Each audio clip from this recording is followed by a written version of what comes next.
राम राम। ये जरूरी नहीं कि आप बहुत पढ़े लिखे हैं तो आप बहुत बड़े विद्वान हैं। जो आपकी विद्वता है वो आपके अनुभव से, आपकी समझ से भी समझ में आती है। कई बार एक छोटा बच्चा, एक छोटा इंसान ऐसा कार्य कर देता है जो बड़े बड़े विद्वान भी सोच में पड़ जाते हैं कि क्या किया जाए। किसी देश में एक राजा के दरबार में एक बहुत ही विद्वान ब्राह्मण थे। राजा ने उस विद्वान ब्राह्मण को कहा कि ब्राह्मण देवता, आप तो इतने विद्वान हैं लेकिन आपका पुत्र मूर्ख है। उस ब्राह्मण को बड़ी लज्जा आई, पूरी सभा हंसने लगी कि इतने विद्वान ब्राह्मण का पुत्र मूर्ख कैसे हो सकता है।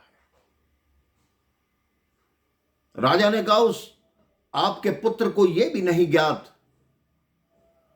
कि सोना अधिक महंगा होता है या चांदी अधिक महंगी होती है। जिस व्यक्ति को यह नहीं ज्ञात तो वो कितना बड़ा महामूर्ख है।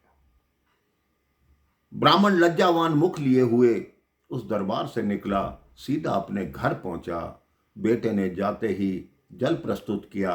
पिता से पूछा, क्या बात है, आप कुछ उदास से दिखाई देते हैं।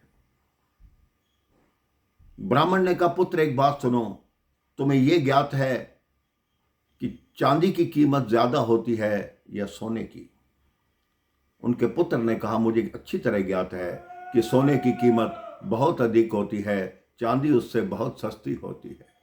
कहते, फिर तुम मूर्खता क्यों करते हो। राजा ने मुझे क्यों बोला कि तुम्हारे पुत्र को मालूम नहीं कि चांदी अधिक महंगी है या सोना अधिक महंगा है।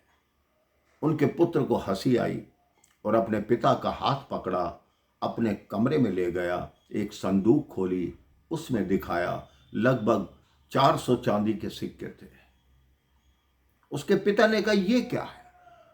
तो उस बालक ने कहा, मैं प्रतिदिन स्कूल जाता हूं तो मार्ग में राजा का जो दरबार है वो खुले में लगा होता है। वो रोज मुझे बुलाते हैं। एक हाथ में उनके चांदी का सिक्का होता है, एक हाथ में सोने का सिक्का होता है। वो मुझे कहते हैं, जो सिक्का तुम्हें कीमती लगे वो उठा लो। मैं रोज चांदी का सिक्का उठा लेता हूं। यह खेल इतनी बार चल चुका है कि मेरे पास 400 सिक्के इकट्ठे हो चुके हैं। तो कह रहे, तुमने सोने का सिक्का क्यों नहीं उठाया। उस बालक ने कहा, अगर मैं एक दिन सोने का सिक्का उठा लेता, उसके बाद ये खेल खत्म हो जाता, मेरे पास ये 400 चांदी के सिक्के जमा ना होते। ब्राह्मण के दिमाग में अपने बेटे की बुद्धिमानी आ गई। उसने कहा, क्या बात है, तुम्हारी समझदारी को तो राजा के समक्ष प्रस्तुत करना चाहिए। अगले दिन दरबार में वो ब्राह्मण देवता अपने पुत्र को लेकर राजा के समक्ष गए और राजा से कहा कि अब मेरे पुत्र से पूछिए कि यह हमेशा चांदी का सिक्का क्यों उठाता था। पुत्र ने वही बात राजा को बताई कि अगर मैं सोने का सिक्का उठा लेता तो मेरे पास इतने चांदी के सिक्के कहां से एकत्रित होते, और अब मेरे पास जितने चांदी के सिक्के हैं वो आपके स्वर्ण से भी महंगे हो गए। राजा ने कहा, वास्तव में तुम बहुत बड़े बुद्धिमान हो। अब तुम्हारी कहीं और आवश्यकता नहीं, तुम अपनी पढ़ाई पूर्ण करो और उसके बाद मेरे दरबार में राजपुरोहित लगोगे।